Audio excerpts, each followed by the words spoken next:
कि जब वो राजीव के हाथ पर पट्टी बांध रही थी, उसने अपनी फाइल राजीव के बेड पर रख दी थी और सेम कलर की फाइल पहले से ही बेड पर थी और राजीव गलती से उसकी फाइल लेकर चले गए। वो पिंकी को बताती है, चांदनी, राजीव जी के लिए ये इंटरव्यू बहुत इम्पोर्टेंट है और ये फाइल मेरे पास है। पिंकी, अब क्या करें? चांदनी, हमें ये फाइल उन्हें देनी होगी। पिंकी, राजीव जी को फोन करके पता कर वो कहाँ है। पिंकी, हाँ, पर मेरे पास उनका नंबर नहीं है। चांदनी विशाल को कॉल करती है। हेलो विशाल। हेलो चांदनी, विशाल, एक बहुत बड़ी प्रॉब्लम हो गई है। विशाल, प्रॉब्लम? अब क्या हुआ? चांदनी, विशाल, वो आज राजीव जी का इंटरव्यू है ना? हाँ तो? चांदनी, उनकी प्रोफाइल गलती से मेरे पास आ गई है। विशाल, व्हाट? चांदनी, तू? चांदनी, विशाल, इस बार मैंने कुछ नहीं किया, कान्हा जी की कसम, सच्ची। विशाल, पर राजीव की फाइल तेरे पास कैसे आई? चांदनी विशाल को सब कुछ बताती है। चांदनी, विशाल, वो इंटरव्यू के लिए कहाँ गए हैं, मैं उन्हें ये फाइल दे आती हूँ।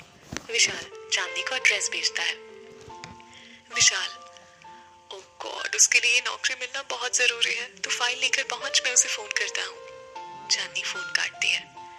चांदनी, पिंकी तू ऑफिस जा, मैं फाइल देकर ऑफिस पहुंचती हूँ, तो सोनिया मैम को संभाल लेना। पिंकी, मैं मैम को संभाल लूंगी, तो जा, ये फाइल देना ज्यादा जरूरी है। विशाल राजीव को कॉल करता है। विशाल, राजीव फोन उठा, प्लीज फोन उठा। राजीव अब भी चेयर पर परेशान बैठा है, उसे लग रहा है सब कुछ खत्म हो गया। कुछ देर सोचने के बाद राजीव खुद को संभाल कर बाहर चला जाता है। चांदनी भागती हुई ऑफिस आती है, पर राजीव उसे कहीं नजर नहीं आता। वो ऑफिस के स्टाफ से पूछती है। उसे पता चलता है कि राजीव को जॉब नहीं मिली क्योंकि वो अपनी फाइल की जगह कुछ और ले आए थे। चांदनी की आंखों में आंसू आ जाते हैं। उसे लगता है उसकी वजह से ये सब कुछ हुआ है। वो राजीव को ढूंढने लगती है। सड़क पर इधर उधर देखती है, पर उसे राजीव कहीं दिखाई नहीं देता। उसे ढूंढते ढूंढते चांदनी समुद्र के किनारे पहुंचती है। एकाएक उसकी नजर समुद्र के किनारे पत्थर पर बैठे राजीव पर पड़ती है। वो राजीव के पास जाती है। राजीव अब भी परेशान है। उसे अब भी समझ नहीं आ रहा है कि उसकी फाइल कैसे एक्सचेंज हो गई। अब वो क्या करेगा? इस शहर में अपनी पहचान बनाने आया था, पर अब तो सब खत्म हो गया। वो ये सब सोच ही रहा होता है कि चांदनी वहां जाती है। चांदनी, राजीव जी आपकी फाइल। राजीव चांदनी के हाथ से फाइल छीन लेता है। ये उसकी ही फाइल है। उसे बहुत गुस्सा आता है। राजीव गुस्से से, ये फाइल तुम्हारे पास कैसे आई? चांदनी, वो सुबह जब। राजीव, तुम्हारी प्रॉब्लम क्या है? जब से मिली हो मेरी लाइफ में प्रॉब्लम क्रिएट कर रही हो। आज तुम्हारी वजह से मुझे जॉब नहीं मिली। तुम जानती भी हो इस नौकरी पर मेरा पूरा फ्यूचर टिका हुआ था, और आज तुम्हारी वजह से सब कुछ बर्बाद हो गया।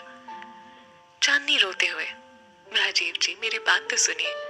राजीव गुस्से से, चुप, बिल्कुल चुप, एक भी शब्द मत बोलना, सिर्फ सुनो। तुम जैसे लोग जिन्हें उनकी लाइफ में सब कुछ बिन मांगे मिल जाता है ना, उन्हें किसी की परेशानी समझ नहीं आती, सिर्फ हर बात मजाक लगती है। पर मैं जानता हूँ जब छोटी छोटी जरूरतों को पूरा करने के लिए दिन रात मेहनत करनी पड़ती है ना, तो कैसा लगता है। चांदनी अपनी नजर झुकाते हुए रो रही है। राजीव गुस्से से चांदनी को पकड़कर, अपनी नजरें मत झुकाओ, मेरी तरफ देखो। तुमने जानबूझकर ये सब किया ना, ताकि मुझे ये जॉब ना मिले।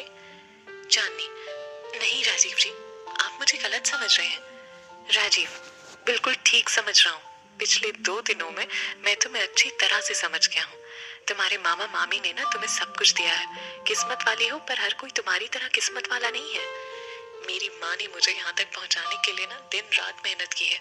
मैं उन्हें दुनिया की सारी खुशियाँ देना चाहता हूँ। ढेर सारे सपने लेकर आया था, पर तुम्हारी बेवकूफी की वजह से मेरे सारे सपने टूट गए। चली जाओ यहाँ से, और फिर कभी मुझे अपनी शक्ल मत दिखाना।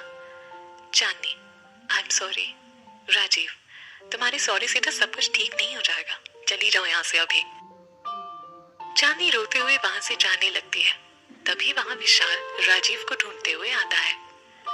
विशाल, चांदनी, राजीव मिला, वो ठीक तो है? विशाल चांदनी को रोते देखकर, क्या हुआ, तो रो क्यों रही है? चांदनी बिना कुछ बोले वहां से चली जाती है। विशाल, रुक चांदनी, क्या हुआ, मुझे बता तो सही। चांदनी चली जाती है। विशाल की नजर राजीव पर पड़ती है और वो राजीव के पास जाता है। विशाल, राजीव राजीव कोई जवाब नहीं देता। ये नौकरी नहीं मिली तो ना सही कोई और मिल जाएगी, मुंबई में जॉब की कमी नहीं है, तो इतना टेंशन मत ले। राजीव, विशाल, मैं कुछ देर अकेले रहना चाहता हूँ, प्लीज मुझे कुछ देर के लिए अकेला छोड़ दो। विशाल, पर राजीव प्लीज विशाल, तुम ऑफिस जाकर अपना काम करो, मैं ठीक हूँ, कुछ देर में अपने आप घर आ जाऊंगा। विशाल, मैंने आज ऑफिस से हाफ डे लिया हुआ है, हम कहीं घूमने चलते हैं, तेरा मूड भी ठीक हो जाएगा, चल। राजीव, प्लीज विशाल, मैं इस वक्त अकेले रहना चाहता हूँ, प्लीज तू जा। विशाल, ठीक है, अगर तू ये चाहता है तो ये सही, मैं चला जाता हूँ, पर तू थोड़ी देर में घर आ जाना, ठीक है।